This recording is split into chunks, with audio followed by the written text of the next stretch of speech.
Hi, my name is Dawn Rensing and I'm a Communication Advisor in the College of Communication Arts and Sciences. This presentation is about the major change that will be effective in fall 2019.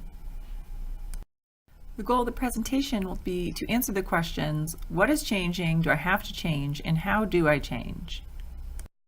This slide shows the old program requirements on the left and the new program requirements on the right. You can see the top two lines are exactly the same. So the university and college requirements have stayed the same, and the Comm Core has basically stayed the same as well. The third line shows that Comm 100 was not required in the old program, but it is required in the new program. Comm 100 will also become a part of the Comm Core now, so Comm 100, 225, 240, 275, and 300 must all average a 2.0 or better to meet the Comm degree requirements. The next line shows that in the old program, you needed a course of Comm 310, 320, or 391, and you also needed a course of Comm 325, 340, or 375. These are not required in the new program, but if you've taken them already, they can count towards your Comm elective credits that we'll cover in just a second. Both programs require one course of Comm 401, 425, 440, or 475.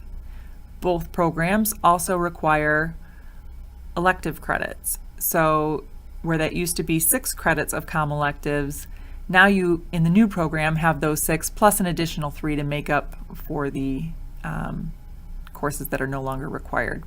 Basically, you have to have a total of 30 Comm credits. So if you count up the COM classes in the old program, you'll get a total of 30 credits. And if you count up the new program requirements, all of the COM courses add up to a total of 30 credits as well. So the main difference between your Comm elective credits is in the old program you had a requirement of 6, and now that's a total of 9 in the new requirement. The last line shows the biggest change, where you can still do the Cognate courses if you decide to, but in the new program you can, instead of doing a Cognate courses, you can add a concentration, and we're going to talk about that in the next slide.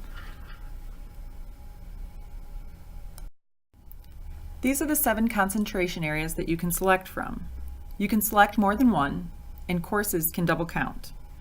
So if, for instance, you wanted to have concentrations in intercultural and interpersonal communication, you could do that. You'd see that Comm 325 is required for both, and Psych 101's on the list for many of the concentrations, and that can double count. The next slides will describe each concentration and list some possible career options in those areas. Careers aren't limited to just one concentration, so talk to your advisor about the best concentration for you.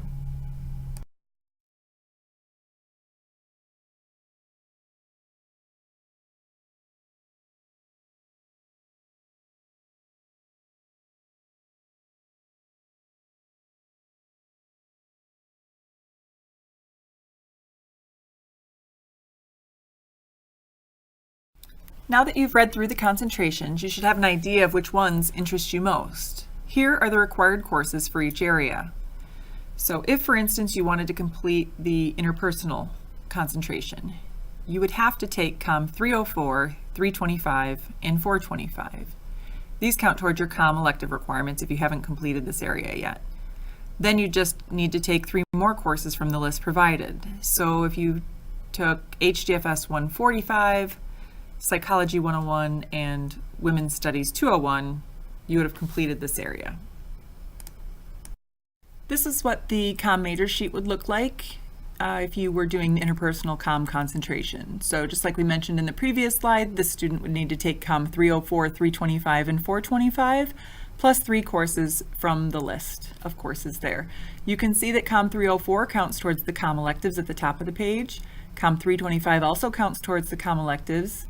This student would either need to take another Comm course, or maybe something they've previously taken can count there. And then when they went to take their 400 level class, they just have to make sure that they took 425.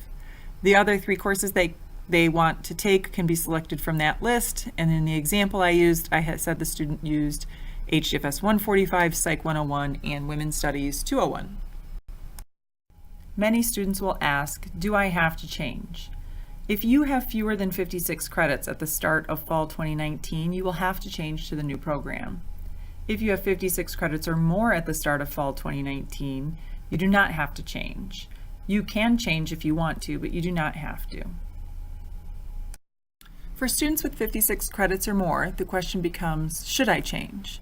If you're closer to 56 credits, sure, why not? Add the concentration to your resume to be a little more marketable to employers, especially if you haven't had any COM courses higher than COM 300 or haven't completed your cognitive or elective courses. Not completing any one of these means you should probably change to the new program. The difference is graduating with a COM degree or graduating with a COM degree and a concentration. Almost all students will have time to change unless they're graduating before fall 2019. Even fall grads may be able to make this work. The concentrations have fewer credits than the Cognet courses.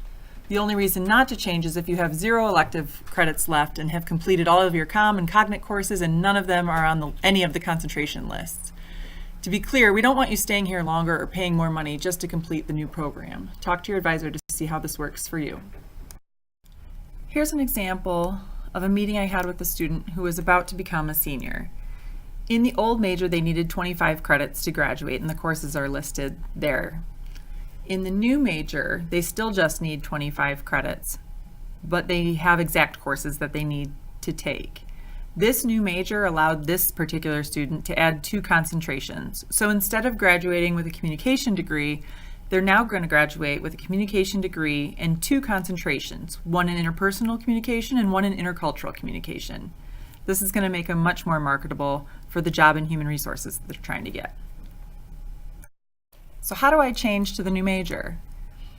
Here's a link to the Google Doc that was emailed to students. Remember, this won't be officially changed until fall 2019 since that's when the program begins, but complete the Google Doc so your advisor knows which concentrations you're most interested in. This will help them help you plan for next year. I hope this has helped you understand the new major change. Please see your advisor if you have any questions.